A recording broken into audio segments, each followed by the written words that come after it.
Olá, gente querida! Hoje é domingo, dia 29 de outubro. Nós estamos celebrando o 30º domingo do tempo comum. Os textos da liturgia de hoje são de Êxodo, capítulo 22, versículos 20 a 26, 1 Tessalonicenses, capítulo 1, versículos 5 a 10, e o texto do Santo Evangelho é de Mateus 22, de 34 a 40. Vamos então ao texto do Santo Evangelho e a uma breve meditação sobre a Santa Palavra. Naquele tempo, os fariseus ouviram dizer que Jesus tinha feito calar os saduceus. Então eles se reuniram em grupo e um deles perguntou a Jesus para experimentá-lo: Mestre, qual é o maior mandamento da lei? Jesus respondeu: Amarás o Senhor teu Deus de todo o teu coração, de toda a tua alma e de todo o teu entendimento. Esse é o maior e o primeiro mandamento. O segundo é semelhante a esse: amarás ao teu próximo como a ti mesmo. Toda a lei e os profetas dependem desses dois mandamentos. Palavra da salvação. Glória a vós, Senhor. Minhas irmãs e meus irmãos, a igreja celebra hoje o 30º domingo do tempo comum. Nós já estamos caminhando mais e mais para o término do ano litúrgico, que acontecerá no próximo dia 2 de dezembro. É bom recordar que no dia 3 de dezembro começa o prazo definitivo para o uso obrigatório do novo missal romano. Nós chegamos também ao último domingo do mês missionário, o mês de outubro. Além disso, nós damos graças a Deus pela realização do Sínodo sobre a Igreja, cujo tema é comunhão, participação e missão. A Igreja é sínodo, diz São João Crisóstomo. Ninguém precisa ter medo do método de escuta no Espírito. Ninguém pode ter medo de escutar. O Papa vai recolher tudo aquilo que for proposto no sínodo, orar, fazer os seus discernimentos e escrever uma exortação apostólica pós-sinodal. Aquilo que o Papa vai aceitar como conselho, o sínodo é para aconselhar o Papa. Aquilo que o Papa vai aceitar como conselho, nós temos que esperar para ver o que vai sair nesta exortação apostólica pós-sinodal. Mas vamos à liturgia de hoje. A temática da liturgia de hoje é a relação profunda entre o amor a Deus, a dimensão vertical, a quem nós não vemos, e o amor concreto ao próximo, a quem vemos. Vamos olhar então para os textos das leituras deste domingo. O salmista confirma o grande amor que o povo de Israel tem para com o seu Deus quando diz: Eu vos amo, ó Senhor. Sois minha força, minha rocha, meu refúgio, meu escudo e salvador. A ele, glória. Essa perspectiva também do amor a Deus é confirmada pela antífona de abertura e pela oração coleta. Exulte o coração dos que buscam a Deus. Sim, buscai o Senhor e sua força. Procurai sem cessar a sua face. E a oração coleta diz: dai-nos amar o que ordenais, para conseguirmos o que prometeis. Mas olhemos também para as outras leituras. A primeira leitura deste domingo é tirada do livro do Êxodo, naquela parte chamada de Código da Aliança, Êxodo capítulo 22. E ali o autor sagrado nomeia o migrante, a viúva e o órfão. Esta é uma tríade clássica no Antigo Testamento para falar do pobre, para falar do desvalido, daquele que só tem Deus por defesa. Israel não pode maltratar os pequenos e desvalidos. E o autor sagrado diz por quê? Pois ele também foi escravo no Egito.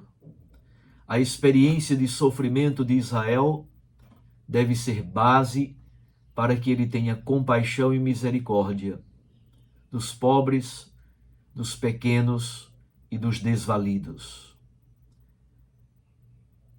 E Deus confirma: os maltratados gritarão por mim, e eu ouvirei o seu clamor. Deus também, naquela leitura, combate a usura contra os pobres. Usura são exatamente os juros bancários escorchantes que destroem a família camponesa e destroem todas as famílias, porque roubam as suas fontes econômicas e financeiras.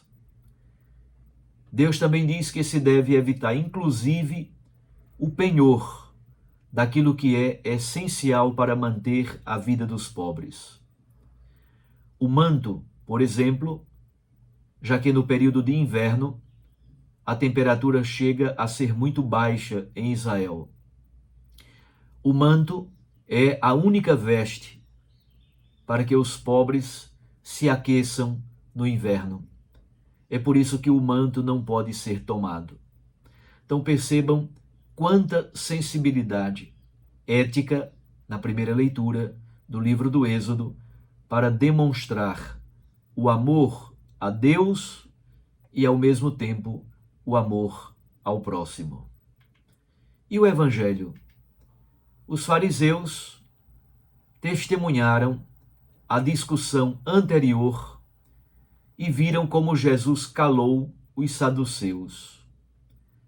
Por isso, já que fariseus também não gostavam muito dos saduceus, eles resolveram dialogar com Jesus, só que, infelizmente, não há reta intenção. Eles não estão interessados na resposta de Jesus. Querem somente experimentá-lo. Querem pô-lo à prova. A pergunta deles é pelo primeiro mandamento da lei. É bom não esquecer que as comunidades mateanas apresentavam-se como uma alternativa à única interpretação farisaica da lei que prevaleceu depois da destruição do Templo de Jerusalém no ano 70 e também no período posterior chamado o judaísmo formativo. Naquele momento, os rabinos, logo depois, quando Israel começa a se reorganizar, os rabinos foram constituindo o único corpo que se pretendia legítimo para a interpretação da lei. O Evangelho de Mateus tem também esse objetivo, de dizer que não são os fariseus que têm a única forma autoritativa e válida de interpretação da lei mosaica. Jesus, os cristãos, são também uma maneira bela e alternativa de interpretar aquilo que Deus quer de nós na lei mosaica.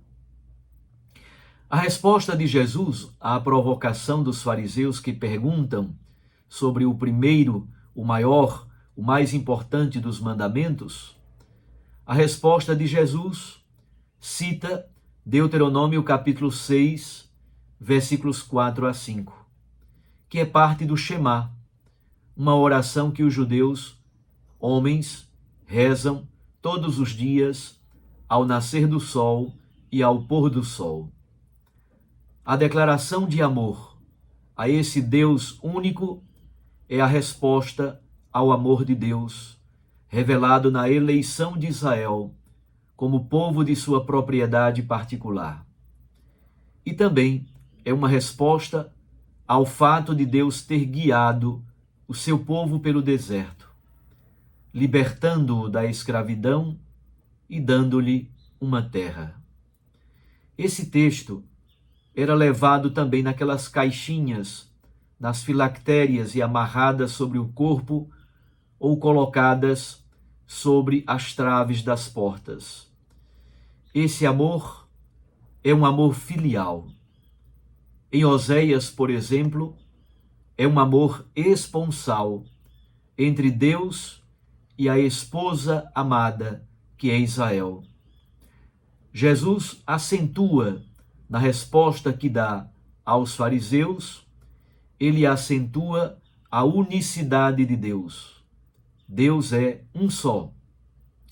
E ao mesmo tempo acentua a resposta de amor do ser humano a esse Deus.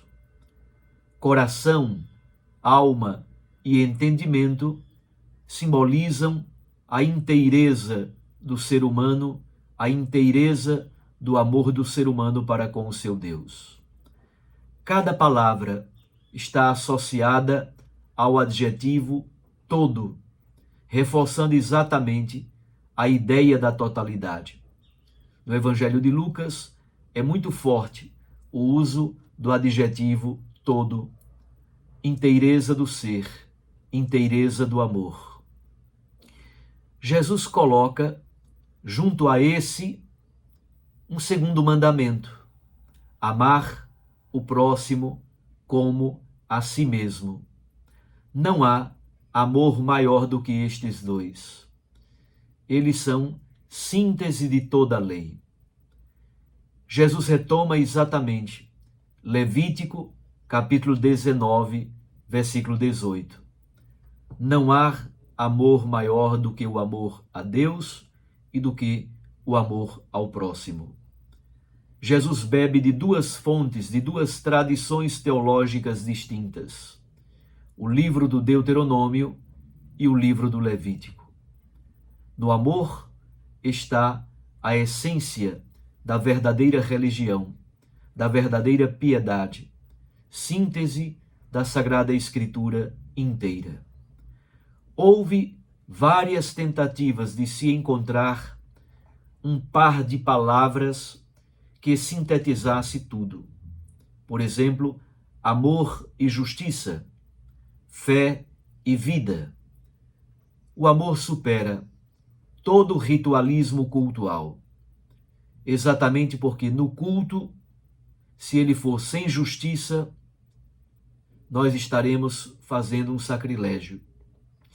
O culto sem justiça é completamente vazio.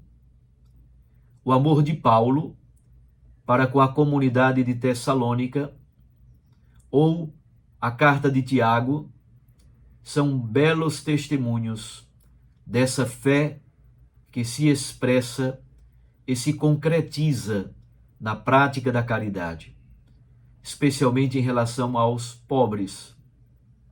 Como diz o livro do profeta Zacarias, eles são as pupilas dos olhos de Deus.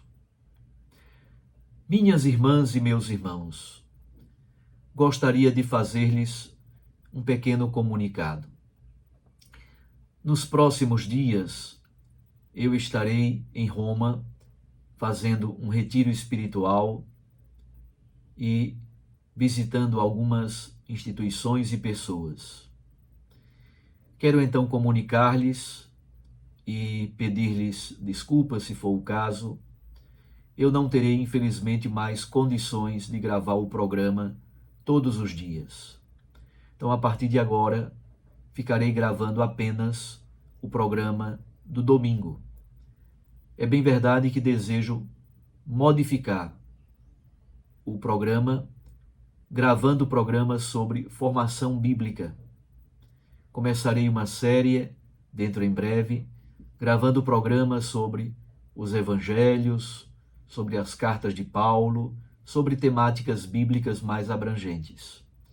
Mas este compromisso diário de gravar um comentário ao evangelho de cada dia, felizmente ou infelizmente, para por aqui hoje.